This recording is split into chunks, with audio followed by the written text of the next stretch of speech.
Hi friends, வணக்கம். Please எல்லோரும் என்னோட சேனலை சப்ஸ்கிரைப் பண்ணுங்கள், உங்கள் ஃப்ரெண்ட்ஸ் அண்ட் ஃபேமிலிக்கு ஷேர் பண்ணுங்கள். மறக்காமல் பெல் பட்டனை கிளிக் பண்ணி வச்சுக்கோங்க. வாங்க வீடியோக்குள்ளே போகலாம். வீடியோக்குள்ளே போகிறதுக்கு முன்னாடி எஸ்பியூ பார்ட் டைம் ஜாப் பற்றி பார்க்கலாம். இந்த ஜாபில் நீங்கள் வீட்டில் இருந்தே ஒர்க் பண்ணலாம். ஹவுஸ் ஒய்ஃப், காலேஜ் ஸ்டூடெண்ட்ஸ் யாராவது இன்ட்ரெஸ்ட் இருந்தால் ஸ்க்ரீனில் தெரிகிற வாட்ஸ்அப் நம்பருக்கு உங்களோட குவாலிஃபிகேஷனை சென்ட் பண்ணுங்கள். வாங்க வீடியோக்குள்ளே போகலாம். பெரிய தப்பு. தினம் ₹300 சம்பாதிக்க அரிய வாய்ப்பு. இன்ஸ்டாகிராம், Facebook பயன்படுத்த தெரிந்தால் போதும் content post and content publishing மூலமா தினம் ₹300 சம்பாதிக்கலாம். இந்த வேலை செய்ய 5 நிமிடம் போதும். Work training support, group communication support, all language customer live chat support, முக்கியமா சொந்தமா ஒரு பிசினஸ் ஸ்டார்ட் பண்ற அளவுக்கு உங்களால கற்றுக்கொள்ளவும் முடியும், சம்பாதிக்கவும் முடியும். இந்த வேலை வாய்ப்பு வழங்குவது 5 வருடத்துக்கு மேல ரன் ஆகிட்டு இருக்க நம்ம தமிழ்நாட்டு company school of business organisation private limited. மேலும் விவரங்களுக்கு டிஸ்கிரிப்ஷன்ல கொடுத்திருக்க நம்பருக்கு ஹாய் ஃப்ரெண்ட்ஸ், இன்றைக்கி வந்துட்டு நம்ம ஹைதராபாதி பன்னீர் கிரேவி செய்ய போகிறோம். ரொம்பவே டேஸ்டியான ரெசிபிங்க. ரொம்ப நல்லா இருந்துச்சு. சப்பாத்திக்கு ரொம்ப சூப்பராக இருந்தது. கண்டிப்பாக எல்லாருமே வீட்டில் ட்ரை பண்ணி பாருங்கள். வாங்க எப்படி செய்கிறதுன்ட்டு பார்க்கலாம். இது தேவையான பொருள்: ஆனியன், பச்சை மிளகாய், இஞ்சி, பூண்டு, இது எல்லாமே வதக்கிக்கலாம். நான் கொஞ்சமாக வந்துட்டு முந்திரி பருப்பு எடுத்து வச்சுருக்கேன், கொஞ்சம் திக்னஸ் கிடைக்கும்ன்றதுக்காக. அடுத்து வந்துட்டு தாளிக்கிறதுக்கு பட்டை, லவங்கம், அன்னாசிப்பூ எல்லாத்தையும் எடுத்து வச்சுக்கோங்க. கொஞ்சமாக சோம்பும் போட்டுக்கலாம். அடுத்து வந்து அரைக்கும் போது நம்ம கொஞ்சம் இந்த அளவுக்கு ஒரு கைப்பிடி அளவுக்கு கொத்தமல்லி போட்டு அரைச்சிக்கணும். வாங்க எப்படி செய்கிறதுன்னு பார்க்கலாம். வானலில் எண்ணெய் சூடாகட்டும். எண்ணெய் நல்லா காஞ்சதும் நம்ம வதக்கிறதுக்கு வச்சுருந்த இஞ்சி, பூண்டு, பச்சை மிளகாய் எல்லாத்தையும் வந்து வதக்கிக்கலாம். எல்லாம் வந்து கொஞ்சம் நல்லா கோல்டன் ப்ரௌன் கலரில் வதங்கணும். நம்ம எந்த அளவுக்கு வதங்குறோமோ அந்த அளவுக்கு அந்த டேஸ்ட் வந்து நல்லாயிருக்கும்.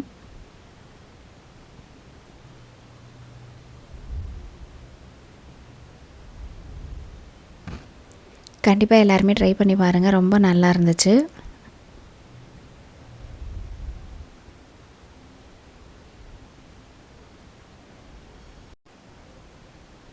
இந்த அளவுக்கு வந்துட்டு நல்லா வதங்கட்டும்.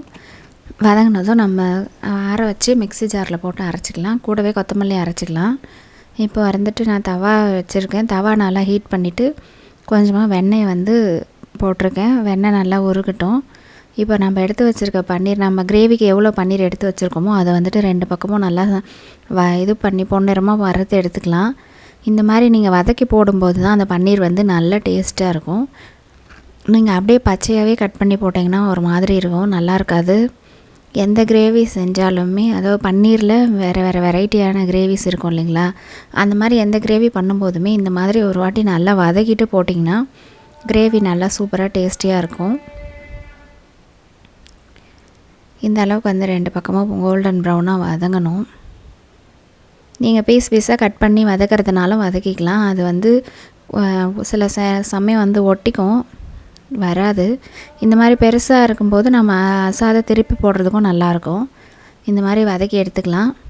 அடுத்து நம்ம மிக்ஸி ஜாரில் எல்லாத்தையும் போட்டு அரைச்சி பேஸ்டாக்கி எடுத்துக்கலாம்.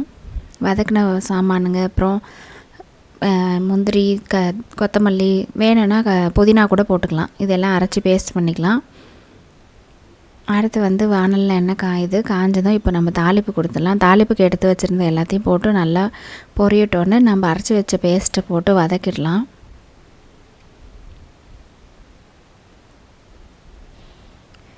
நம்ம ஆல்ரெடி வதக்கியிருக்கோம், இருந்தாலும் கொத்தமல்லியோட லைட்டான பச்சை ஸ்மெல் இருக்கும் இல்லைங்களா, அது கொஞ்சம் வதங்குற அளவுக்கு வதக்கிட்டு நம்ம அப்புறமா ஆல்ரெடி வறுத்து வச்சுருக்கிற பன்னீரை போட்டுக்கலாம். நல்லா வதங்கிருச்சு. இப்போ வந்துட்டு நான் கொஞ்சமாக மிளகுத்தூள் போட்டிருக்கேன். காரத்துக்கு அந்த புகை வந்ததுனால லைட்டாக தெரியல. மிளகுத்தூள் போட்டுட்டு ஆல்ரெடி வந்து சால்ட்டெலாம் ஆட் பண்ணியாச்சு. இப்போ நம்ம வறுத்து வச்சுருக்கிற பன்னீரை போட்டு நல்லா இது மிக்ஸ் பண்ணிவிட்டு உங்களுக்கு எவ்வளோ தேவையோ அந்த அளவுக்கு வந்து தண்ணி ஆட் பண்ணிக்கோங்க. தண்ணி நல்லா ஆட் பண்ணி இந்த அளவுக்கு நல்லா கொதிக்க வச்சு எடுத்துட்டிங்கன்னா உங்களோட டேஸ்டியான ஹைதராபாதி பன்னீர் கிரேவி ரெடி ஆகிடும். இந்த ஸ்டேஜில் வந்துட்டு கொஞ்சமாக தயிர் எடுத்து வச்சுருக்கேன், அதை ஆட் பண்ணிக்கலாம். தயிர் ஆட் பண்ணிங்கன்னா கொஞ்சம் புளிப்பு டேஸ்ட்டு, தக்காளி போடல இல்லையா, அதனால் கொஞ்சம் புளிப்பு டேஸ்ட்டு, கொஞ்சம் கிரேவியோட திக்னஸ் இது எல்லாமே நல்லாயிருக்கும். நான் ஃப்ரெஷ்ஷாக வாங்கின தயிரை தான் யூஸ் பண்ணியிருக்கேன். அவ்வளோதாங்க, நம்ம ஹைதராபாதி கிரேவி ரெடி. கண்டிப்பாக எல்லாருமே வீட்டில் ட்ரை பண்ணி பாருங்கள், ரொம்பவே நல்லா இருந்துச்சுங்க. சப்பாத்திக்கு ரொம்ப சூப்பராக இருந்துச்சு. எல்லாருமே ட்ரை பண்ணி பார்த்துட்டு எப்படி இருக்குன்னு கமெண்ட்டில் சொல்லுங்கள். தேங்க்யூ ஃபார் வாட்சிங் மை வீடியோ. தேங்க்யூ.